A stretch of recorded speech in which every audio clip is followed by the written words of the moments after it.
Hi, this is very similar to an AQA non-calculator paper 1 style question that appeared as question 16 in 2023. It's not the same for copyright reasons, but this is exactly how you go about getting 4 marks on that particular question or on this particular version of it.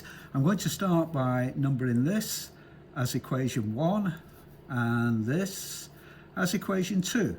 Okay, there we go.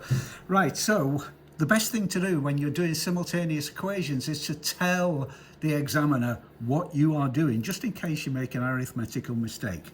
Okay, so I'm going to do equation 1 times 5.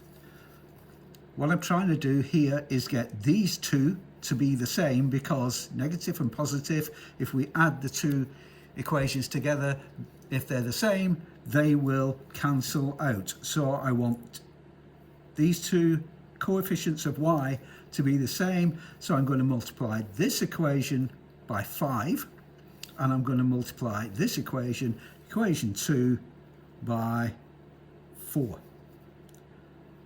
And I'm not worried about the negative sign at this stage because it's just going to go. So equation 1 times 5, 5 times 5 is 25x minus 5 times 4 is 20y equals 5 times 23, 5 threes are 15, 5 twos are 10, and 1 is 11, 115, and that becomes equation 3. Let's put some little dots there. Okay, equation 2 by 4, 4 times 3 is 12x plus 4 times 5 is 20y equals 4 times 36, which is 144. How did I do that so quickly in my head? 36 times 2 is 72, and then 72 times 2 is 144. Okay, so that's equation 4. Okay, what I'm going to do now is add these two equations together and thus eliminate the y. So I'm going to do equation 3 plus equation 4. Again, telling the examiner what I'm doing.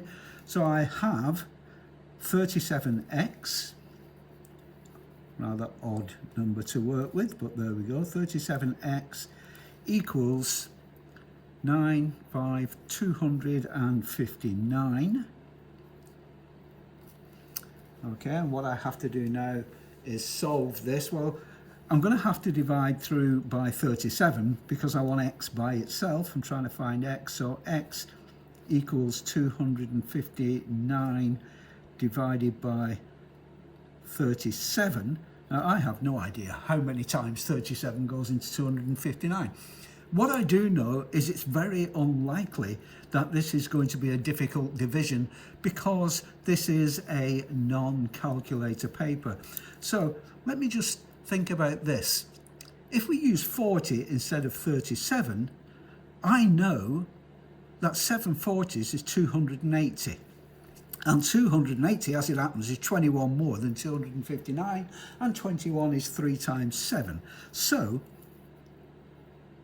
x is likely to equal 7. Let's just check it over here. 259 times 7, and yes, you can do this on your exam paper. Sorry, what am I doing? 259 times 7. 37 times 7. 7 sevens are 49, 7 threes are 21, and 4 is 259. So that's correct. So 259 divided by 37 is indeed 7. Okay, and then I'm going to finish off this by finding out what y is, and I'm going to substitute for 7 in this one, in equation 2, because we didn't use equation 2 to find our 7, and the y is positive in equation 2, so I'm going to say 3 times 7 is, let's tell the examiner what we're doing, substitute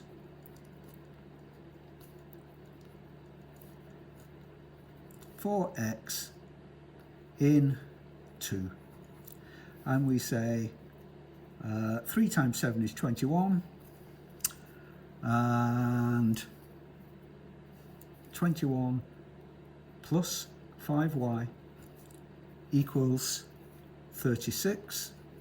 So taking the 21 from this side, we subtract it from both sides to keep everything balanced. 5y equals 36 minus 21 is 15, and then it's fairly straightforward for a higher level math student to be able to say y equals 3.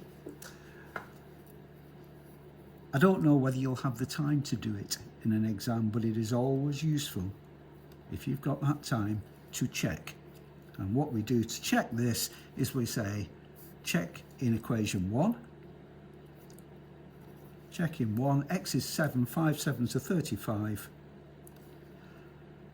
minus 4 3s are 12, equals 23, which is what it's supposed to equal. So not only do you know that that is correct, you know that this is correct, you know that this is correct, and you know that you have just got yourself 4 marks.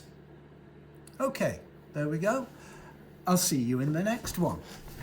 Bye.